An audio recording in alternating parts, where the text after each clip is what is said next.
នេះគឺជាការបកស្រាយសង្ខេបស្ដីអំពីតម្លៃរបស់មនុស្សភាគទី1មនុស្សច្រើនតែអួតថាខ្លួនឯងជាសត្វមួយប្រសើរជាងសត្វដទៃឥឡូវយើងគិតពីរឿងគុណប្រយោជន៍របស់មនុស្សអូនពិចារណាមើលចុះឥឡូវយើងរាប់ពីរាងកាយទៅមុនកុំថាងាប់មួយថ្ងៃពីរថ្ងៃងាប់ភ្លាមណាមនុស្សកំពុងតែអោបគ្នាហ្នឹងគ្រាន់តែងាប់ភ្លាមណាតម្លាក់ចោលភ្លាមមកទៅជាខ្មោចឡើងមានអាណាហ៊ានប៉ះសាច់ស៊ីមិនបានទេទុកតែ6 7ម៉ោងឬក៏មួយថ្ងៃចាប់ដើមហើមព្រក់បើដើមឈើណាបាក់បែកទៅណាគេកាប់យកមកធ្វើកៅអីយកមកធ្វើអុសដុតយកមកធ្វើនេះធ្វើនោះបានប្រើជាប្រយោជន៍ចំណែករាងកាយរបស់មនុស្សនេះតែទេសុំសឹងយកទៅដាក់កន្លែងណាចង្រៃកន្លែងហ្នឹងយកទៅកប់កន្លែងណាគ្មានណាគេហ៊ានទៅធ្វើત્યાંនៅទេគេខ្លាចឃើញទេរាងកាយវាអន់ចង្រៃដល់អញ្ចឹងណាបើថាដីមួយហ្នឹងផងលក់បានថ្លៃឲ្យតែដឹងថាកប់ខ្មោចដីនឹងចុះថោកឃើញទេរាងកាយរបស់មនុស្សនឹងមហាសែនអន់ហើយបើនិយាយពីរឿងការពីវានៅរស់អូនឯងពិចារណាមើលចុះគេថាមនុស្សឆ្លាតជាងគេឆ្លាតរឿងអីឆ្លាតរឿងតណ្ហារបស់វាហ្នឹងវាអត់មានទៅបណ្ដាណាគេទេគោកបីជ្រូកមាន់ទាគោណាទៅមកទៀសបានកបីទៅមកទៀសបានសេះទៅមកទៀសបានជ្រូកមាន់ទាបានផ្ដល់សាច់ឲ្យគេស៊ីសិតតែមានប្រយោជន៍ទាំងអស់មនុស្សលើកអត់ទាំងអស់អត់មានទេទោះបីជាទៅធ្វើការឲ្យគេអីតិចតួចទៅយកប្រាក់ខែដើម្បីស៊ីវិញវានៅតែរឿងតណ្ហាគ្មានយកទៅបណ្ដាណាបានទេមនុស្សណាមានតែខំកញ្ញៃគេពិភពលោកនេះឲ្យតែមនុស្សទៅដល់កន្លែងណាចង្រៃកន្លែងហ្នឹងធម្មជាតិហ្នឹងគេកំពុងរស់នៅស្រួលធម្មជាតិហ្នឹងរាប់តាំងពីដើមឈើរាប់តាំងពីព្រៃព្រឹក្សាទឹកអីចឹងហើយរាប់តាំងពីជីវិតសត្វដែលនៅក្នុងហ្នឹងរស់នៅមិនងាយខ្ទេចធម្មជាតិទេសត្វនៅក្នុងហ្នឹងឲ្យតែមនុស្សទៅដល់ចង្រៃបណ្ដាលើកទុកលើកដាក់ពីខាងលិចទៅខាងកើតពីខាងកើតទៅខាងលិចក៏វត្តស្បោងក៏ស៊ូជុកអាចដាក់នេះនោះខូចបរិស្ថានគេអស់លេងអញញ៉ៃ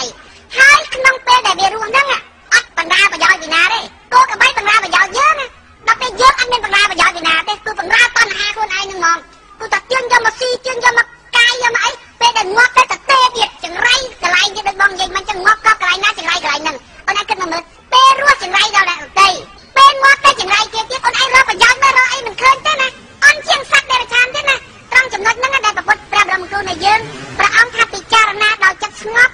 ពិចារណាមួយមើលតើតម្លៃមនុស្សនៅត្រង់ណានៅត្រង់គុណធម៌ហ្នឹងតើបើគ្មានចិត្តមេត្តាអាណិតអាសូរដល់អ្នកដទៃចេះជួយអ្នកដទៃចេះស្រឡាញ់អ្នកដទៃទេមនុស្សគ្មានតម្លៃអីទាំងអស់គ្មានតម្លៃអីទាំងអស់ចង្រៃតាំងពីពេលនៅរស់ចង្រៃដល់សត្វដទៃទៀតវាអត់បំផ្លាញពីណាទេបំផ្លាញតែខ្លួនវានឹងថែមតែនឹងអាលាយនឹងប្រហែលដងដោយសារតែមនុស្សលោកហ្នឹងឥឡូវអូនព្រមមើលតម្លៃរបស់មនុស្សវិញនៅត្រង់ណាកាលពីវារស់នៅវាអត់តម្រាអ្នកណាទេ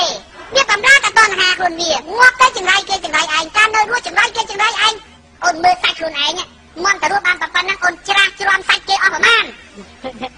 ទៅកកកកាយសាច់គេកាត់ចាក់មកហ្នឹងនៅកលឿនកលួនថាខ្លាសាហាវស៊ីទាំងខ្លាហ្នឹងទៀតកពើសាហាវស៊ីឯងកពើហ្នឹងទៀតស៊ីសាច់ឯងហើយស្បែកឯងយកទៅធ្វើនេះធ្វើនោះទៀតមនុស្សសាហាវជាងសត្វអស់ហ្នឹងទៀតណាហើយដល់ពេលងាប់អត់ឲ្យគេស៊ីវិញទេយកទៅដុតយកទៅអីណានោះឃើញទេចង្រៃណាអូនណាចង្រៃណាអូនពិចារណាយូរបានអូនដឹងថាតម្លៃមនុស្សនៅត្រង់ណាបានអូនរកឃើញគុណធម៌របស់មនុស្សបើអូនរស់នៅដើម្បីតែខ្លួនឯងហើយធ្វើបាបអ្នកដទៃតើតម្លៃមនុស្សនៅត្រង់ណាពេលរស់ក៏គ្មានតម្លៃចង្រៃដល់គេពេលដែលស្លាប់ទៅចង្រៃទៀតសួរថាអូនរកតម្លៃនៅណាឃើញ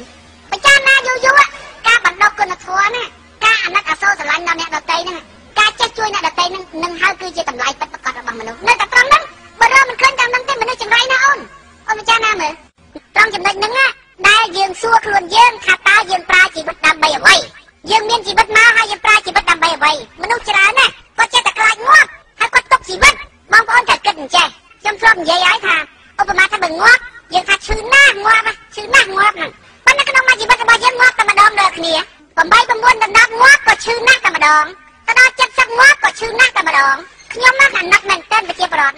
អាណិតត្រង់ថាគាត់ខំប្រឹងរត់ពីមច្ចរាជនឹងរត់មែនតើណារត់តាំងពីក្មេងខំប្រឹងមើលថែទាំខ្លួនផងខំប្រឹងហាត់ប្រាណផងខំប្រឹងហូបចំណីណាកុំឲ្យប៉ះជាតិគីមីផងដើម្បីទុកជីវិតរត់ហើយ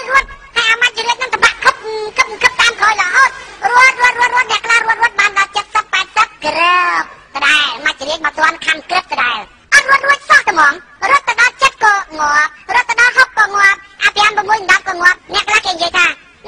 ឃើញទេឃើញងាប់ទាំងក្មេងឃើញទេគាត់ចង់និយាយថាវាសោយងាប់ទាំងក្មេងតែហ្មងអត់សំណាងអីសោះបើងាប់ដល់ចាស់សំណាងមិនស្រួលអាងាប់ក្មេងនោះស្រួលជាងផងងាប់តាំងប្រុសដល់ពេលអាចាស់ទៅនៅអែនអូន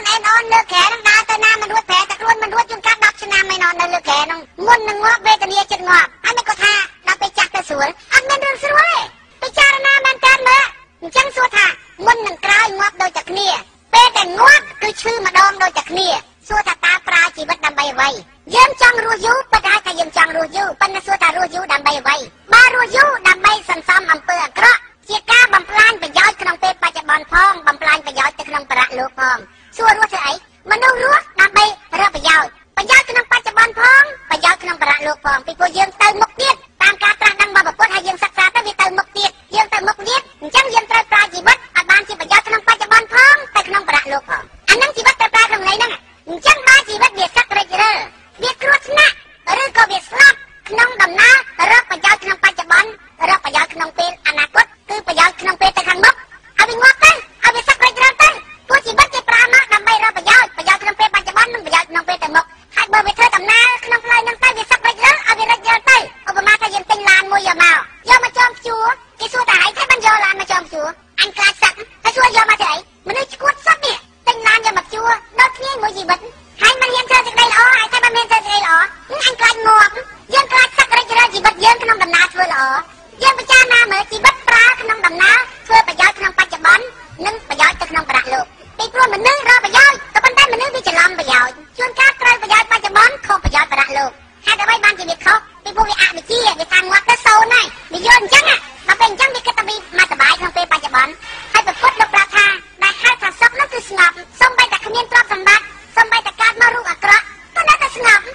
គឺសេចក្តីសុខហើយដល់ពេលយើងអត់អញ្ចឹងផងយើងថាគាត់តែមានឡានមានម៉ូតូមានអីជិះឲ្យសម្បូរសប្បាយបានសេចក្តីសុខប្រពុតលោកថាស្ងប់ហើយសួរថាអ្នកស្ងប់ក្នុងដំណើរត្រូវធ្វើម៉េចមិនស្ងប់ហើយរត់គេចអត់មានរកស៊ីអីអញ្ចឹងទេស្ងប់ហ្នឹងមានន័យថាទោះបីជាយើងប្រឹងទៅរកស៊ីមានឡានមានអីជិះក៏ស្ងប់ដែរវាអត់មានចាពាក់វាក់វិននឹងឡានហ្នឹងណាយើងជិះយើងអីរកស៊ីធម្មតាអាហ្នឹងបានក្នុងដំណើរត្រូវតែខ្ញុំនិយាយថាតើរៀនមិនស្រួលវាទៅជាស្លូតស្លាប់ណាប្រពុតលោកថាស្ងប់អញ្ចឹងបាច់រកស៊ីអីទេណាស្ងៀមបណ្ដោយទៅក្នុងពេលបច្ចុប្បន្នយើងមិនទាន់អស់កន្លែងទេម្នាក់នៅកន្លែងពេញកលៀនដូច្នេះយើងត្រូវរស់នៅឲ្យបានសេចក្តីសុខក្នុងពេលបច្ចុប្បន្នឲ្យត្រូវផងហើយតម្រង់ផ្លូវក្នុងប្រាក់លោកឲ្យត្រូវផងឧទាហរណ៍ប្រពុតលោកប្រាប់ថាជីវិតគឺជាទុកប៉ុន្តែអត់សំខាន់ណាស់តាថាគាត់ថាណាទៅវិញបាត់កតុបអង្គុយពិចារណាខ្លួនឯងថាជីវិតជាទុកមែនអត់អង្គុយអត់លុយអញទទួលស្គាល់ថាជាទុកកើតមកសុខភាពមិនល្អងាកឈឺអញទទួលស្គាល់ថាទុកកើតមកវាកបត់ដៃកបត់ជើងរូបមិនស្អាតលាហេមលាហាមអញចាត់ទុកថាទុកប៉ុន្តែបើមានស៊ីរូបសង្ហាដើរទៅណាលយឆាយអញថាមិនមែនទុកទេតែសួរប្រពន្ធម្ដងទៀតបើជីវិតខ្ញុំលយឆាយជីវិតខ្ញុំមានហឹងហាសុខភាពខ្ញុំមាំមួនហើយមានលុយមានអីចាយតើទុកអត់ប្រពន្ធទុកថាទុកទៀតប៉ុន្តែអត់សំខាន់ថាគាត់ថាទុកទេណាអ្នកតែបាត់ទុកពិចារណាមិនសាទៀតបើសិនណាជាអ្នកពិចារណាមិនឃើញប្រពន្ធលោកឲ្យតម្រុយខ្លះប្រពន្ធលោកថាតើតែអ្នកឃើញជីវិតថាអាមានស៊ីហ្នឹងអ្នកណាធុញស៊ីហ្មងໄວអញធុញស៊ីមិនស៊ីបានការអីកើតមកស៊ីនោះស៊ីហើយចុះបើស៊ីហើយស៊ីទៅចោះមិនក៏ចាំបាច់មានរសជាតិអីក៏ច្រើនមុខម្ល៉េះណាបើស៊ីអារបស់ណាស្រួលដូចស៊ីដីហ្មងមិនស្រួលហ្មងណាមិនក៏ចាំបាច់ស៊ីនេះស៊ីនោះលាងទឹកសម្អាតឲ្យធុញណាហើយថាស៊ីទៅចោះស៊ីតែម្ដងឲ្យឆ្អែតទៅមានអាឯងជុះទៀតហើយពិបាកបញ្ចូលទៅងាប់ហើយបើចូលបើចាញ់ថាស៊ីជុះតែវាមិនខ្ជិលប៉ុណ្ណឹងហើយកុំឲ្យតែវាឈឺទៀតត្រូវជួសជើវាទៀតយ៉ាប់មែនតើហ្មងត្រូវដេកត្រូវពួនត្រូវដោះសម្អាតអូជីវិតអញញ៉ៃមែនតើធុញណាថាឥឡូវប៉ុណ្ណឹងចុះបន្តិចប្រត់ព្រះអានេះបន្តិចបែកបាក់នោះដល់ពេលគិតជីវិតជាទុកមែនហីទាំងមានទាំងក្រទុកមែនចូលដល់កន្លែងហ្នឹងត្រង់ចំណុចនេះពួកឲ្យកំណត់ក្មួយថាក្មួយយកទៅពិចារណាក្មួយទៅពិចារណាឲ្យឃើញថាអាយុវែងនិងអាយុខ្លីហ្នឹងដូចតែគ្នាក្មួយទៅពិចារណាឃើញដូចតែគ្នាអត់មានខុសគ្នាឯបន្តិចពិចារណាយូរក្មួយឃើញថាអាយុខ្លីស្រួលជាងអាយុវែងទៅទៀតវាឆាប់ចប់ដល់ក្មួយមានកំណត់អញ្ចឹងបានក្មួយចាប់ដើមធ្វើការបានហើយមនុស្សដែលខ្លាំងក្មួយឈ្នះទាំងបងហ្នឹងហ្មងដូចកាលីលេគាត់ថាផែនដីមាននាងមូលគេទាំងបងទាំងល្បីល្បាញគេថាផែនដីមាននាងកប៉ែនកាលីលេគាត់កាន់ជាប់យូរមូលមែនព្រោះសច្ចៈក្មួយណាពាក្យសច្ចៈអ្នកខ្លាំងគឺប្រកបជាមួយនឹងការយល់ត្រូវនឹងត្មងអាយុវែងអាយុខ្លីក្មួយពិចារណាឃើញថាអូដូចតែគ្នា